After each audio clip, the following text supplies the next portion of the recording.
L'Assemblée nationale, malgré l'opposition de certains députés, l'état de siège a été prolongé. Les députés nationaux ont, lors d'une plénière tenue ce lundi 7 octobre 2024, voté pour la prorogation de l'état de siège dans les provinces du Nord Kivu et de l'Ituri. Des points étaient à l'ordre du jour de la dite plénière.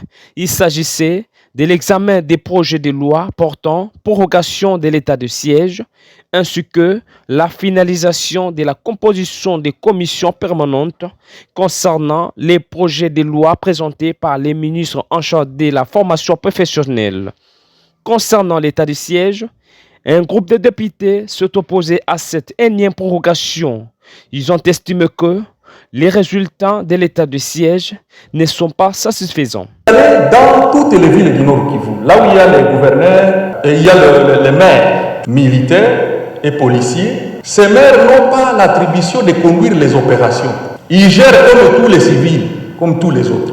Et c'est ce qui fait que la guerre continue parce que c'est lui qui a le gouverneur, on l'a nommé par l'ordonnance, on l'attribue les opérations, l'état-major général retire les opérations dans ses attributions, alors il devient comme tout civil, tout citoyen, tout autre administratif. Mes chers collègues, l'état de siège n'avait pas un objectif de construction de routes. L'état de siège, c'était pour la sécurité. Honorables députés, les animateurs de l'état de siège sont aujourd'hui devenus des politiciens. Les mêmes stratégies que nous, les politiques, nous montons, et aussi les font. Des militaires qui ont des militants, des militaires qui ont créé des radios. Il y a une radio qui existe, des radios de propagande politique.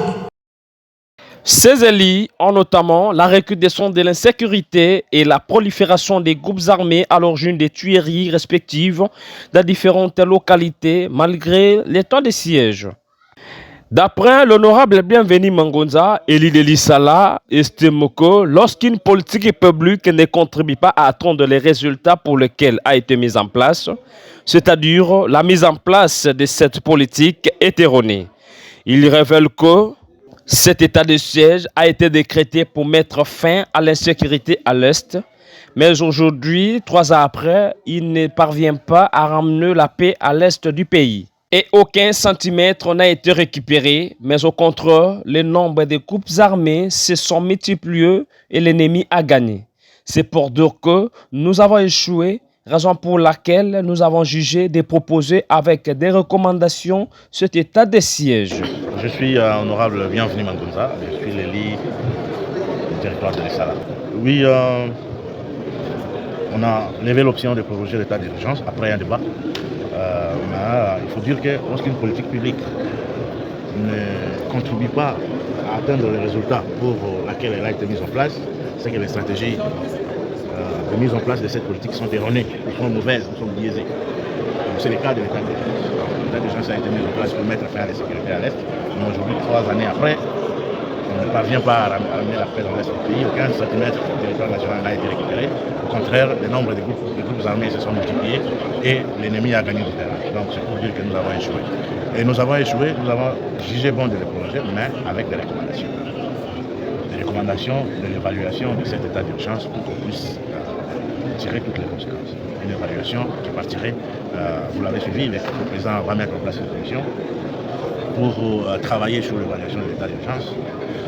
Une commission qui va travailler ici, mais pour les données qui vont manquer, les députés, comme nous l'avons souhaité, les autres provinces, pas les députés de l'Est, vont devoir descendre sur le terrain pour collecter les données manquantes. Ainsi, une commission d'enquête et évaluation sera mise sur pied par l'Assemblée nationale pour rédiger les termes de référence de la mission qui sera renvoyée, enfin de s'enquérir de la réalité sur le terrain dans le but de permettre à la plénière de proposer les résolutions qui vont sanctionner l'avenir de l'état de siège et de la situation sécuritaire dans l'est de la RDC.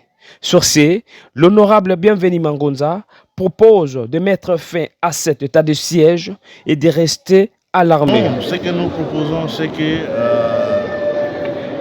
qu'on puisse mettre fin à l'état de siège, qu'on laisse à l'armée.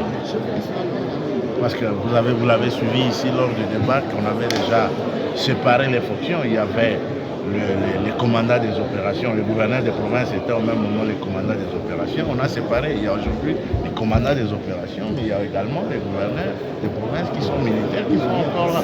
Donc, à partir de ces moments-là, on pouvait déjà laisser à l'armée son travail de continuer à mener des opérations militaires, mais l'administration générale des provinces remettre aux mains des civils. Donc, pour moi, je pense qu'il faudrait remettre l'administration générale de la province aux civils et les opérations militaires à l'armée.